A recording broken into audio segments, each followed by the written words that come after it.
오늘 우리에게 주신 하나님의 말씀을 읽겠습니다. 도가니로 은을, 풀무로 금을, 칭찬으로 사람을 단련하느니라. 미련한 자를 곡물과 함께 절구해 놓고 공회로 찌을지라도 그의 미련은 벗겨지지 아니하느리라. 아멘. 일제 강점기에서 해방된 후에 한반도는 이제 소련과 공산주의를 따르는 북한과 미국, 북한과 그리고 미국과 민주주의를 이념으로 삼은 이제 남한으로, 이제 북한과 이렇게 남한으로 이제 서로 나뉘게 된 거죠. 그때 남한에서 공산주의 활동을 주도한 인물이 있었는데 그 이름이 박헌영이라는 사람입니다. 그는 한국 전쟁에서 북한 김일성과 호흡을 잘 맞추어서 남노당의 당수였죠, 말하자면. 아주 큰 공을 세우게 됩니다. 그러나 1950년 9월 15일 유엔군의 인천 상륙 작전이 성공하면서 북한 공산군은 패전의 기로에 서게 되었고, 중공군의 도움으로 가까스로 이제 휴전선을 사이에 두고 남북한이 이제 휴전을 하게 됩니다. 그러자 북한의 김일성은 패전의 책임을 물어서 자기가 시작해가지고 자기가 패했는데도 불구하고 그 공산주의자들이 잘하는 게, 이게 뭐 예전에 우리 다 배웠습니다만 통일전선 전술이라고 그냥 모략이 세요.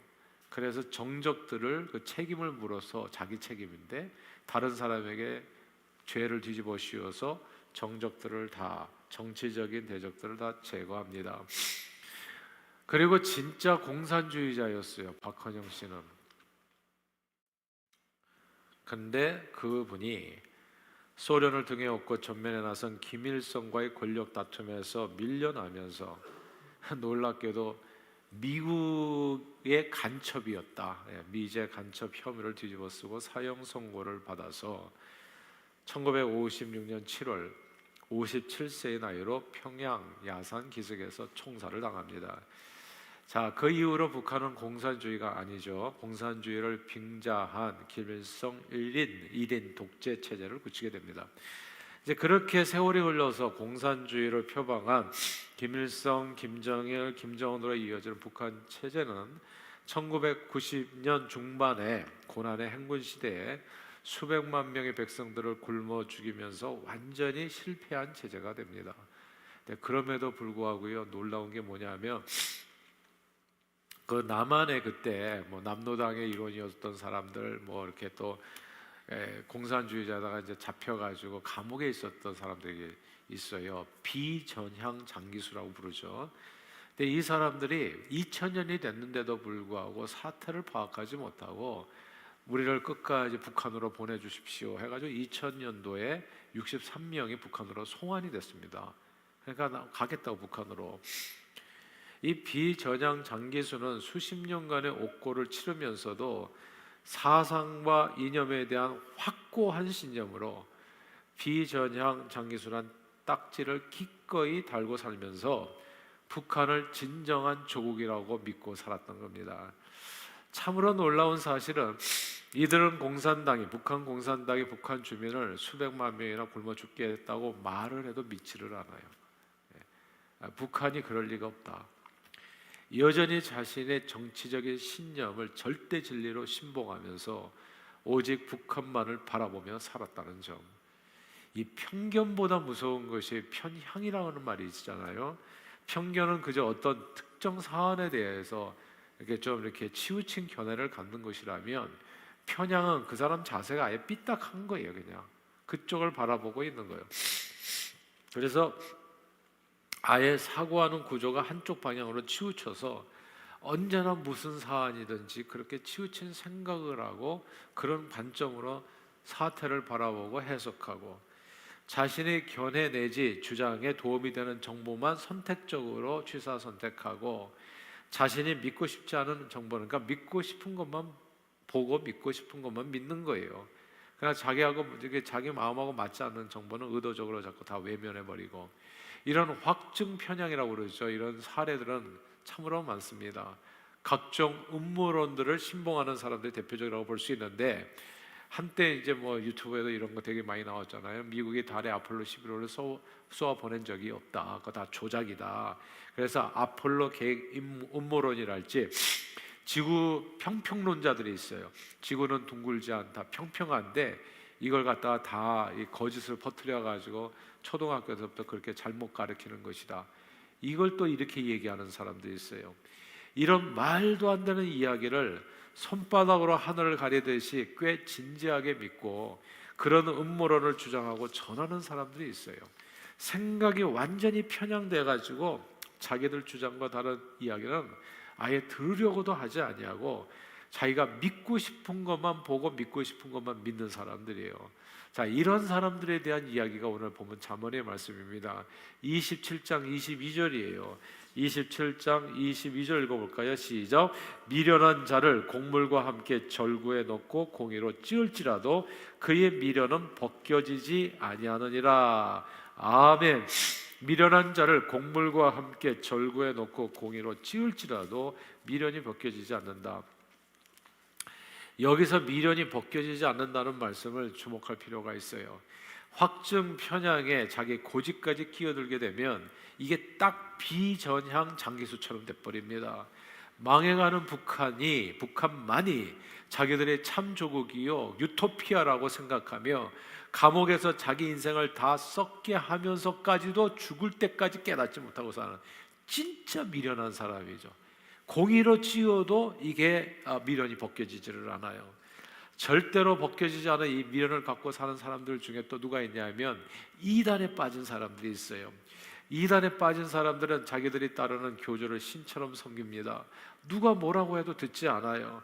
몰몬, 여호와의 증인, 안식교, 통일교, 하나님의 교회, 신천지, 구원파 이 등등의 이단은 누가 뭐라고 해도요 자기들이 믿는 것이 절대적인 진리라고 확신을 합니다. 성경은 이렇게 신앙적으로 확증 편향에 빠져가지고 도저히 변화돼. 이거는 공구로 찍어도 종이로 찍어도 이 미련이 안 벗겨지는 사람들이 있어요. 이렇게 변화될 가능성이 거의 없는 이단에 대한 대처 방법으로 이단에 속한 사람은 한두 번 훈계한 후에 멀리하라고 말씀했습니다. 그런 사람은 아무리 말해도 그 미련이 벗겨지지 않기 때문에 그냥 상실한 마음 그대로 놔두는 수밖에 없다. 이런 말씀이에요. 야, 이렇게까지 잘못되면 정말 안 되죠. 그래서 그러면 어떻게 해야 이 사막 같은 인생길에서 이 편향된 시각에서 벗어나서 거짓에 미혹되지 않고 진리를 향해서 나아갈 수 있을까? 이게 제가 보니까 다들 자식들을 키워봐서 아시겠습니다만 자녀들도 어느 순간에 부모 곁을 떠나니까 부모가 어렸을 때부터 뭔가를 제대로 이렇게 진짜 정신 차려서 목숨을 다해서 뭔가를 해놓지 않으면 얘네가 또 확증 편향에 빠지는 자식들이 많아요. 우리 애들만 해도 그런 가능성이 높아요. 이 세상은. 그러니까 이 친구들에게 들은 얘기들 그리고 자기가 좀 학교에서 이렇게 또 학교가 다 사실 이 진보주의자들이 진보주의라고 말하기도 좀 어려운데 그러니까 인본주의자들이가 그 교육을 꽉 잡고 있잖아요. 그러니까 창조론 같은 거 안 가르치고 신에 대해서 안 가르치잖아요. 그러니까 그런 데서 배우다 보면 인간성만 엄청 강해져 가지고 자기 생각을 조장하고 옳다고 이게 고집이 세지는 경우가 많아요. 그러면 애들도 잃어버리게 됩니다. 자, 이렇게 그냥 이 유혹이 많은 이 세상, 사막 같은 인생길에서 이 편향된 시각에서 아무리 공의로 찍어도 이 미련한 것이 벗겨지지 않는, 한번 뒤집어 씌워지면은 그냥 미련한 상태로 all the way 가버리는, 여기에서 어떻게 하면 우리가 이 미련을 벗길 수 있겠나? 자, 그 얘기입니다. 사막에서 길을 잃지 않은 방법이 성경에 나와요. 딱 하나예요. 사막에서는 지도가 필요 없다고 하더라고요. 길이 없으니까. 지도는 길이 있는데 필요한 게 지도거든요. 그래서 사막에서는 지도가 아니라 나침반을 따라가야 살 수 있대요. 왜냐하면 길이 없으니까. 모래 땅은 바람 부는 대로 쉴 새 없이 땅이 변한다고 해요. 언덕이 생겼다가 없어졌다. 그래서 사막에서 조난당한 사람들은요, 길을 찾기 위해서 하루 종일 걷는데, 하루 종일. 근데 하루 종일 걷는데 이렇게 큰 원을 걸으면서 걷는데, 그래서 한참을 걷고 걸었는데 알고 보면 자기가 제자리를 걷고 있는 거예요. 이 사막이 그래서 무섭다고 하더라고요. 그러니까 거대한 감옥인 거예요. 그러니까 벗어나올 수 없는. 이것을 이제 윤형 방향이라고 하는데, 자기는 똑바로 간다고 생각하는데 그게 도는 거예요. 계속 뱅글뱅글 다시 제자리로. 그래서 사막에서 가장 필요한 것은 방향 감각. 끊임없이 변하는 주변 환경 속에서도 올바른 방향을. 그래서 인생은 얼마나 머니 얼마나 크게 이런 게 중요한 게 아니라 방향이 중요하다는 얘기를 그래서 하는 거죠. 자신만의 나침반이 꼭 필요하다는 거예요. 그러므로 사막에서 길을 찾으려면 밤에, 그냥 낮에는 가만히 있고 밤에 하늘을 보면 북극성이 뜨잖아요. 그러면 그때 동서남북이 보이는 겁니다. 그 방향을 향해서 걸으면 되는 거예요. 그럼 사막을 빠져나올 수 있다고요. 성경은 이렇게 얘기했어요. 믿음의 주여 온전케 하시는 이인 예수를 바라보라. 이게 사막 같은 인생길에서 우리가 길을 찾을 수 있는 유일한 방법입니다. 예수를 바라보는 것. 우리 인생의 나침반, 우리 신앙생활의 나침반은 오직 예수라는 말씀이에요. 우리 인생의 미련함을 벗겨낼 수 있는 유일한 방법이 바로 예수를 바라보는 겁니다. 이제 한국도 정치 상황이 있고 트럼프 대통령, 미국도 마찬가지인데요. 이때 이렇게 정치적으로 이렇게 저런 얘기하는 사람에게 이 얘기 듣고 저런 얘기 듣고 보면 큰일 나요, 진짜. 또 이 길 잃어버려 왔다 갔다 하고 그러다가 우리끼리 또 싸우고. 예수를 바라봐야 돼. 예수를 항상 주님을 바라봐야지 분열을 이기고 하나됨을 성취할 수가 있어요. 예수를 바라봐야 길을 잃어버리지 않게 됩니다. 우리 인생의 미련함을 벗겨낼 수 있는 유일한 방법이 믿음의 주여 온전케 해주신 예수를 바라보는 것이요, 그분을 따라 사는 겁니다. 자기를 부인하고 자기 십자가를 지고 그분을 따라가는 것. 길이요 진리요 생명 되신 예수님을 따라서 살게 되면 이 사막 같은 인생길에서 사는 길을 찾게 되고요, 길을 찾게 되고, 그리고 거짓을 분별하고 참을 알게 되고 진리를 알게 되고 생명, 영원한 생명을 얻게 되는 겁니다.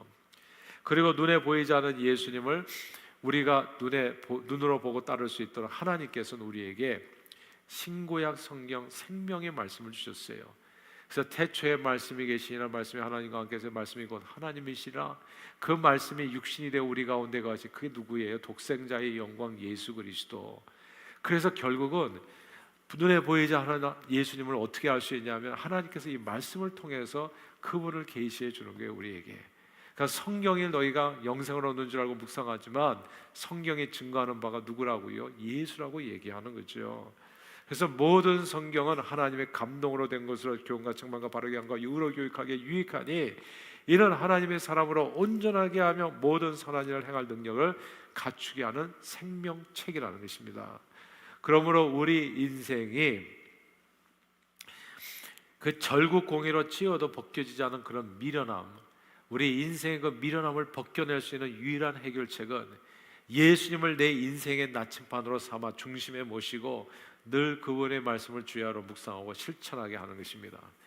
이게 그래서 제가 가정예배를 그렇게 강조하게 된 이유예요. 제가 보니까 어렸을 때부터 딴 거 가르칠 게 없어요. 제발 성적 그런 거에 너무나 일희일비하지 마세요. 그거 큰일 나요. 그거는 진짜 좋은데 명문대 가가지고 길 잃어버리는 애들이 한둘이 아니에요. 길을 잃어버려 사막에 그냥 뺑뺑뺑 돌아요. 그리고 이게 한 편향된 시각을 갖게 되면 이건 공의로 찌어도 벗겨지지가 않아. 이런 일이 벌어져요. 그러니까 어렸을 때 진짜 해야 될 게 하나님의 말씀 앞에 서는 거, 그리스도를 바라보게 하고, 그러면 그 자식은 길을 잃어버리지 않아요. 하나님을 사랑하고 부모를 공경하고 세상의 빛으로 살게 돼요. 그래서 이게 미련이 어떤 경우에도 벗겨지지 않았는데 이걸 유일하게 벗길 수 있는 방법이 오직 예수라는 거. 예수가 구원자인 겁니다. 그리고 예수를 말씀을 통해서 만나는 거예요.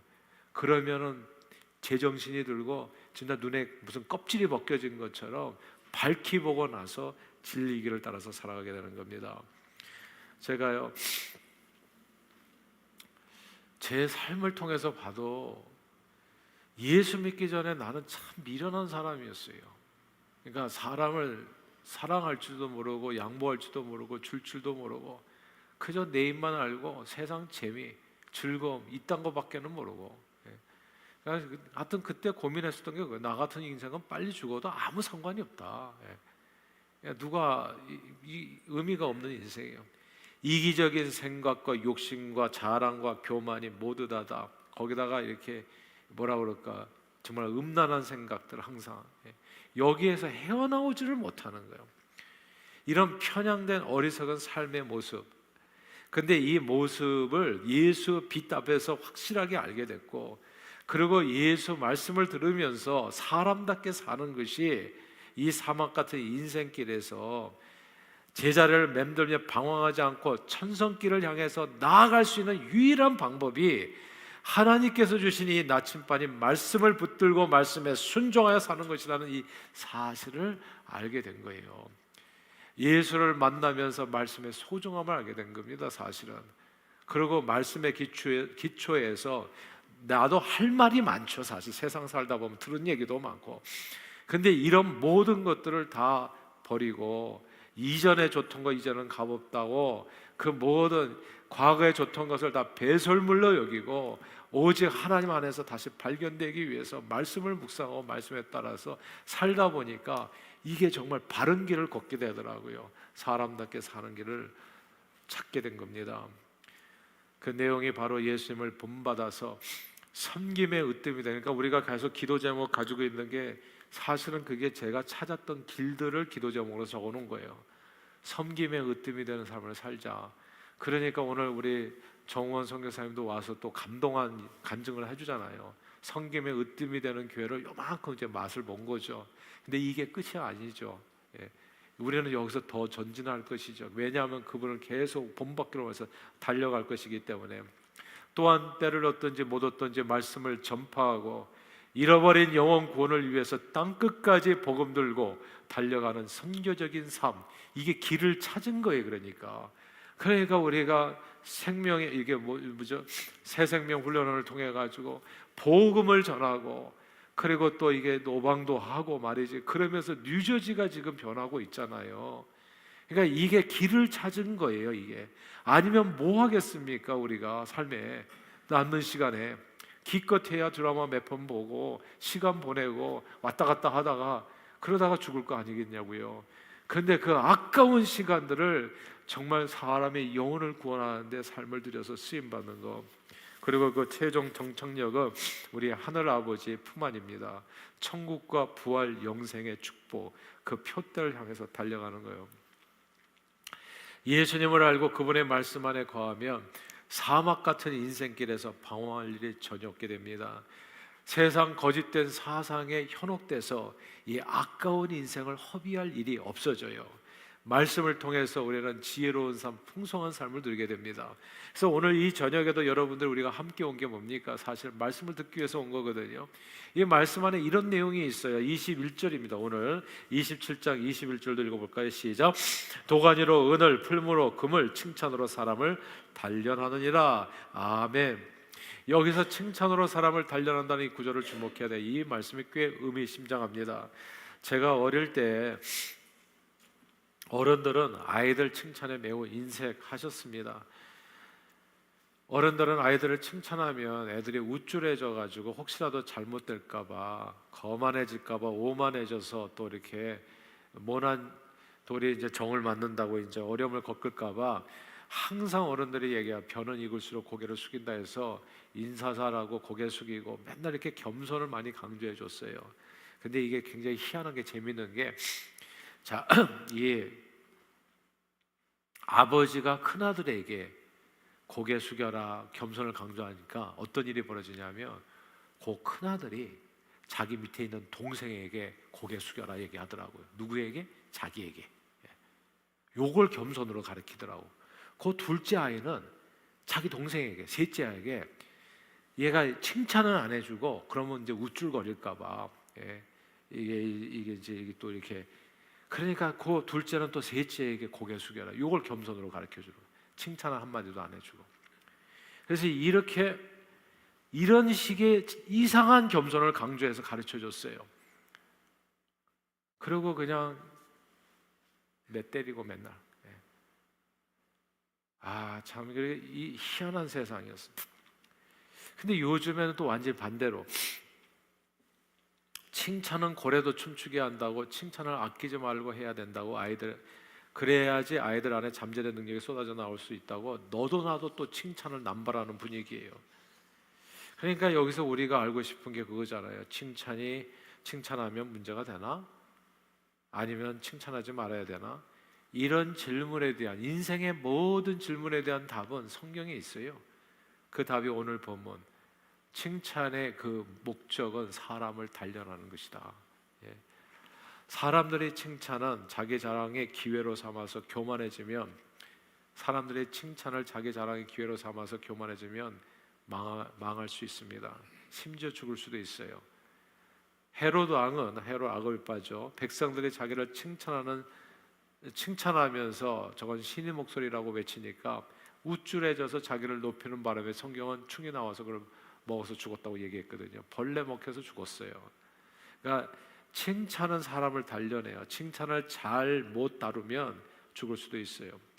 그러나 바나바는 한때 교회를 핍박했던 사도 바울을 예루살렘 교회 지도자들 앞에서 칭찬합니다. 칭찬하며 소개해요. 이 사람이 얼마나 소중한 사람인지, 얼마나 또 많은 사람들에서 예수를 담대하게 전한 사람인지 바나바가 그 소개할 때 그렇게 소개했거든요. 그래서 사도 바울이 많은 교회를 세우는 선교사로 쓰임받을 수 있도록 격려해 주었습니다. 보세요, 칭찬은 사람을 죽일 수도 있고 사람을 살릴 수도 있다. 단련한다는 뜻입니다. 칭찬을 통해서, 그런데 이 칭찬을 통해서 온전히 단련받을 수 있는 길이 있어요. 역시 그것도 믿음의 주여 온전케 하신 예수를 바라보는 겁니다.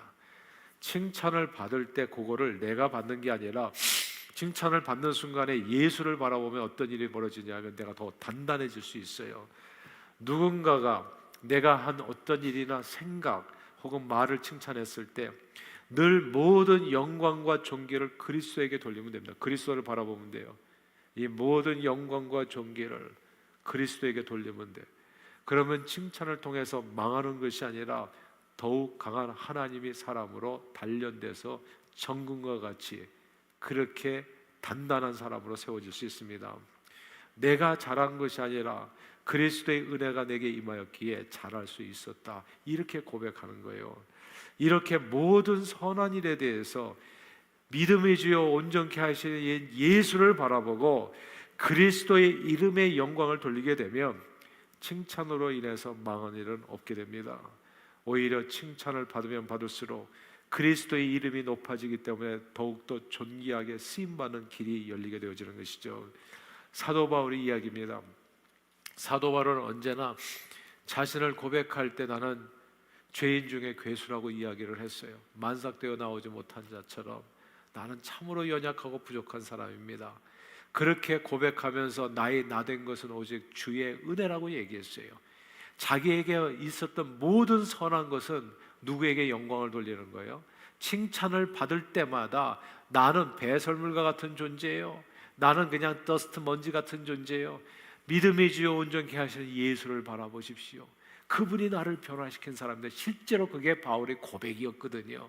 바울은 폭행자였고, 바울은 과거에 살인자였고, 그런 못된 사람이었지만 다메섹에서 예수를 만나는 순간에 그가 완전히 다른 사람이 된 거거든요.